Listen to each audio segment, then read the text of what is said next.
2021 का पहला दिन है। आप सभी को नववर्ष की हार्दिक शुभकामनाएं, आपको और आपकी पूरी फैमिली को। ये वर्ष में आप अपने माता पिता को उपहार के तौर में एक जॉब दें। भगवान से आशा करता हूँ कि आपकी इस वर्ष आपको किसी न किसी विभाग में सफलता जरूर मिलेगी। इसी शुभकामना के साथ वीडियो को आगे बढ़ाता हूँ और आपसे रिक्वेस्ट करता हूँ कि वीडियो को ज़्यादा लोग तक शेयर कर दीजिए। चैनल पर अगर सब्सक्राइबर हैं आप मेरे मेरे प्रिय हैं तो शेयर कर दीजिए। अगर आप अब तक मेरा चैनल सब्सक्राइब नहीं किए हैं तो मेरे चैनल को सब्सक्राइब कर लीजिए। अब हम आपको कट ऑफ बताने जा रहे हैं बारी बारी से। मैं कुछ और कट ऑफ बताऊंगा जो अदर लोगों ने कट ऑफ डाली हैं, जो रेपुटेटेड, जिनको कहते हैं रेपुटेटेड यूट्यूबर्स हैं, उनकी बारे में भी बात कर लूँगा कि उन्होंने कट ऑफ क्या बताई है। टेक्स्ट बुक हो गया, जागरण जोश हो गया की कट ऑफ हम आपको बता दूंगा वैसे, लेकिन जो मैंने कट ऑफ बनाई है वो बड़ा मैनेज करके बनाई है, क्योंकि हर चीज़ देखना था कि आपका नॉर्मलाइजेशन का इफेक्ट क्या रहेगा। तो चलिए स्टार्ट करते हैं, आपका टाइम बर्बाद नहीं करते हैं। आप चैनल को सब्सक्राइब कर लीजिए, बेल आइकन को लाइक कर, बेल आइकन दबा लीजिए और वीडियो को शेयर कर दीजिए। चलिए स्टार्ट करते हैं, ठीक है। सबसे पहले कुछ आपको सिनेरियो दिखाते हैं। सिनेरियो इन द सेंस आपको थोड़ा सा पीछे ले चलते हैं। सबसे पहले बात अगर करूँ 2015 की कांस्टेबल कट ऑफ की, तो जनरल की जो कट ऑफ गई थी मेल कैटेगरी की वो 70 बन गई थी, और जो फीमेल के लिए गई थी वो 70 गई थी। यहाँ एक फैक्ट ये था कि यहाँ नेगेटिव मार्किंग नहीं थी आपकी। एक फैक्ट ये भी था यहाँ पर नॉर्मलाइजेशन नहीं था। यहाँ वैकेंसी कम रही होगी, पिछली जो अभी इस समय वैकेंसी उससे कम वैकेंसी रही है। ओबीसी की 68 गई मेल के लिए, और जो फीमेल कैंडिडेट के लिए वो गई है 65। एससी के लिए गई 60 कट ऑफ, और ओबीसी के लिए और मेल फीमेल कट ऑफ के लिए गई है 62, एसटी के 65 और फीमेल के लिए 55। और ईडब्ल्यूएस तब था नहीं, क्योंकि 2019 में ईडब्ल्यूएस आया है, कानून पारित हुआ है, तो अब स्टार्ट हुआ है, तो अब आपको हम बताएंगे। चलिए देखें, ये 2016 की कट ऑफ है। आप 15 में देखिए 71 था, 16 में जाके ये हो गया 77, और फीमेल कैंडिडेट का ग्राफ गिरा और 66 हो गया। यूआर ओबीसी का आप देखिए एक नंबर कम है केवल जनरल कट ऑफ से 66, और जो फीमेल कैंडिडेट का है वो 62 है। एससी की बात करूँ तो 70, मतलब यहाँ बहुत कम वैकेंसी रही है आपका। ये मान के चलिए दिल्ली पुलिस की जो यहाँ 2016 में होगी वैकेंसी बहुत कम होगी। 70 और 56, यहाँ 74, मतलब एससी से भी ज़्यादा, मतलब यहाँ वैकेंसी थी ही नहीं, जो थी उसमें अच्छे अच्छे स्टूडेंट को ले लिया गया, ठीक है। अब थोड़ा सा और आगे चलते हैं। ये है 2017 का सिनेरियो। इसमें एक मेल जो कैंडिडेट की जनरली कट ऑफ गई थी वो 78 गई थी, और फीमेल के लिए 73 गई थी। ओबीसी की जो कट ऑफ गई थी वो 75 गई थी और 69 यहाँ गई थी। एससी का जो कट ऑफ गया था 68 और 64, और एसटी का जो गया था 67 से 57।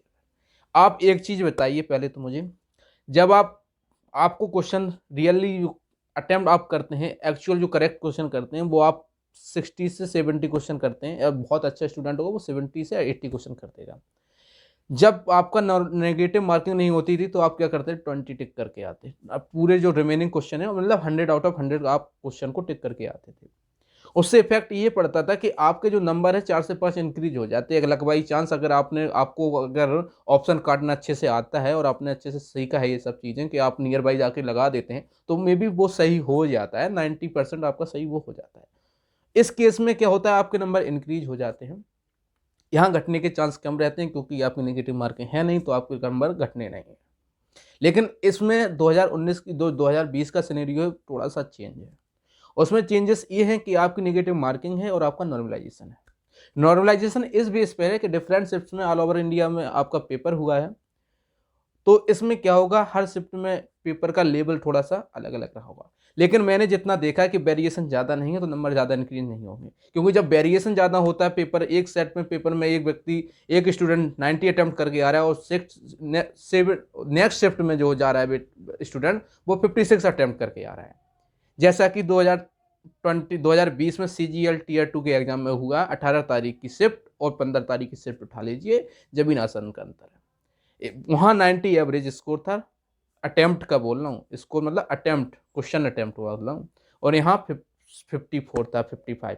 तो ये होता है जब क्वेश्चन का लेवल अच्छा हो जाए, डिफरेंट कर देता है, ज़्यादा लेवल वेरिएशन हो जाता है, तो कट ऑफ में वेरिएशन बहुत अच्छे लेवल पे नॉर्मलाइजेशन मेंटेन कर देता है।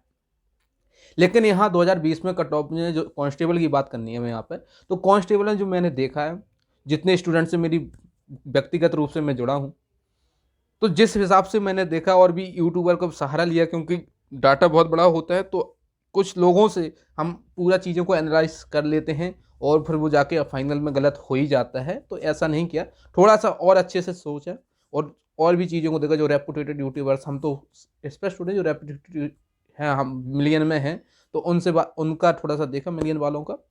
तो हाँ, लगा कि जो स्टूडेंट, क्योंकि उनके पास स्टूडेंट अच्छा लेवल होता है, तो स्टूडेंट का उनके पास रहता है, तो पता चला। इसके बाद अब मैंने कट ऑफ जो प्रेडिक्ट की है आफ्टर नॉर्मलाइजेशन, ठीक है, समझना बात को। अब कितनी कट ऑफ जाएगी आप ये देख लीजिए। ये कट ऑफ इसलिए बता रहे हैं क्योंकि यहाँ तो तुक्का जो होता है, हनुमान जी का नाम लेके सी मार दिया, ठीक है, जिसको भी पूछते हैं उसका नाम लेके आपने मार दिया। अब यहाँ आपकी मेन बात कर लेते हैं। आपको लगे कि आप इस बात से सेटिस्फाई हैं तो चैनल को सब्सक्राइब कर लीजिए और बेल आइकन को जरूर दबा लीजिए। पीके क्लासेस आपका भरोसा है, ठीक है। चलिए देख लीजिए कट ऑफ। ये रहा आपकी कट ऑफ। ये जो कट ऑफ है, जो डिफरेंट ऑल ओवर इंडिया में आपका पेपर हुआ है डिफरेंट शिफ्ट्स में, उसके हिसाब से जो हमने एवरेज कट ऑफ निकाली है, ये 90% सही जाएगी कट ऑफ आपकी। क्योंकि 100% तो कहना गलत होगा, क्योंकि मैं ऑफिशियल नहीं दे रहा हूँ कोई चीज़। तो ये जो कट ऑफ आपको दिख रही है, बताना तो पड़ेगा नहीं क्योंकि आपको सामने से दिख रहा है, फिर भी हम आपको बता देते हैं। यूआर की जो मेल कैंडिडेट्स के लिए कट ऑफ जाएगी वो 68 से 71 के बीच में जाने वाली है, और फीमेल कैंडिडेट की जो कट ऑफ है वो 63 से लेकर 67 के बीच में जाने वाली है। अगर ओबीसी की वही बात करूँ तो 64 से लेकर 67, और यहाँ 60 से 63। अब आप यहाँ ये कहोगे कि सर 2017 में कट ऑफ गई थी इतना 78, तो आपने ये कैसे कर दिया। दोस्त, अब मैं आपको बता देता हूँ, क्योंकि आपको जब क्वेश्चन नहीं आता है तो आप क्वेश्चन उसको अटेम्प्ट नहीं करके आते हैं, क्योंकि आपको पता होता है गलत तो हो जाएगा, साथ में कुछ नंबर और कट जाएंगे। तो इससे आपका क्या हो जाता है, अटेम्प्ट रेशियो कम हो जाता है। अगर आप अच्छे तरीके से स्टडी करें तो आपका अटेम्प्ट रेशियो कम हो जाता है, और अगर अटेम्प्ट रेशियो कम हो जाता है तो आपके नॉर्मली रो स्कोर कम हो जाता है, क्योंकि उसमें भी आपके क्वेश्चन का गलत होने के पूरे चांसेस रहते हैं। आते हुए क्वेश्चन भी गलत हो जाते हैं, एग्जाम हॉल का प्रेशर ऐसा रहता है। तो इस हिसाब से जो कट ऑफ बनाई है, अब इससे बहुत से स्टूडेंट्स खुश नहीं होंगे, बहुत से स्टूडेंट सेटिस्फाई हो जाएंगे, और बहुत से स्टूडेंट डबल माइंड में रहेंगे। रहना इसलिए भी चाहिए क्योंकि ये ऑफिशियल नहीं है, आप मुझे प्योर तरीके से पक्का नहीं मान सकते, लेकिन हाँ जो बता रहा हूँ इसके इर्द गिर्द ही रहेगी आपकी कट ऑफ। ओबीसी का बता दिया आपको। ईडब्ल्यूएस की बात करूँ तो 62 से लेकर 65, और फीमेल कैंडिडेट की बात करूँ तो 60 से 63 थी। एसटी वाले भैया की बात करूँ तो इनका 50 से 53 और 48 से 51। अगर बात करूँ एससी भैया वाले कैंडिडेट की तो इनका 59 से 62 और 52 से 57 इनका कैंडिडेट। यहाँ डिफरेंस ज़्यादा कर देंगे क्योंकि स्टूडेंट्स का बड़ा डिफरेंस रहता है इनका, कि फीमेल में स्टूडेंट्स कितने हैं, कुछ परसेंटेज पता नहीं कि फीमेल कितना गया और मेल कितना गया, तो ये पता नहीं रहता। तो उस हिसाब से थोड़ा इनका हमने 5 नंबर का डेफिनेशन कर दिया। यूआर वाले भैया की जो कट ऑफ है वो मैंने आपको बताई 68 से 71, और ओबीसी वाले भैया की कट ऑफ जो बताई है 64 से 67, ईडब्ल्यूएस वाले भैया की 62 से 65। ये जो कट ऑफ बताइए दोस्त, मान के चलना 90% आपके चांसेस हैं यही कट ऑफ आपकी रहने वाली है। अब आप मेरे चैनल पे पहली बार जुड़े हैं तो बस यही रिक्वेस्ट करूंगा, आज पहला 2021 का पहला दिन है, आपके जीवन में खुशियां आ जाएं। फिर आपके इतने नंबर बन रहे हैं, ये आपका नॉर्मलाइजेशन के बाद बता रहा हूं, ठीक है। अब आप यहां ये जानना चाहेंगे कि आपका रो स्कोर कितना हो, आप ये जानना चाहेंगे यहां आपका रो स्कोर कितना हो कि आप उस पर सेफ समझें आपको, यही आप कहना चाहते हैं ना।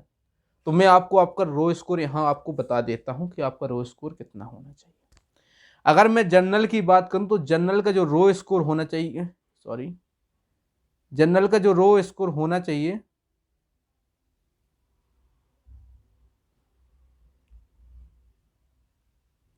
जनरल का जो रो स्कोर होना चाहिए वो 60 प्लस होना चाहिए।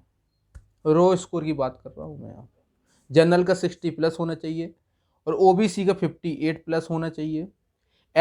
ईडब्ल्यूएस का भी 58 प्लस होना चाहिए, क्योंकि ईडब्ल्यूएस ओबीसी में ज़्यादा डिफरेंस नहीं रहता है।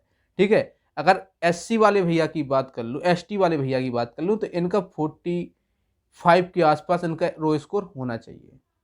45 तक इनका रो स्कोर होना चाहिए। ये आपका आफ्टर नॉर्मलाइजेशन है, ये आपको हमने रो स्कोर बता दिया। ठीक है, और इनका जो 59 है, इनका होना चाहिए 54, क्योंकि आपका ज़्यादा नॉर्मलाइजेशन नहीं होना है। एक आध शिफ्ट में मान लो आपको देखने को मिल जाए कि किसी के 10 नंबर बढ़ गए, किसी के 15 बढ़ गए, तो हर शिफ्ट में ऐसा नहीं होने वाला, क्योंकि लेवल बिल्कुल एवरेज था। ठीक है, एवरेज क्वेश्चन था, मतलब बस हाँ ये हो सकता है कि आईक्यू लेवल का स्टूडेंट्स का कैसा है, किस शिफ्ट में कैसा प्रकार का स्टूडेंट बैठा है, तो वहाँ से थोड़ा डेविएशन हो जाता है, मानता हूँ, लेकिन कट ऑफ में नहीं रहेगा। तो ये जो कट ऑफ है आपकी, इस पर आप फिजिकल देंगे, ये मेरी बात की गारंटी है। आप फिजिकल के लिए तैयारी कर लिए, जो मैंने आपको बताया है रो स्कोर, उस पर फिजिकल की तैयारी चालू कर दीजिए। ठीक है, चैनल को लाइक कीजिए, शेयर कीजिए, सब्सक्राइब कीजिए, और सब्सक्राइब करके बिना बताइए, क्योंकि आज पहला दिन है। चैनल को सब्सक्राइब कीजिए, आपको इस चैनल से आपको गुड न्यूज़ मिलती रहेगी। हमारा विश्वास आपका साथ हमेशा रहेगा इस पीके क्लासेस के साथ। चैनल को लाइक कीजिए, शेयर कीजिए, सब्सक्राइब कीजिए, बेल आइकन को जरूर दबाइए। वीडियो देख लिया आप लोगों का बहुत बहुत धन्यवाद। Thank you.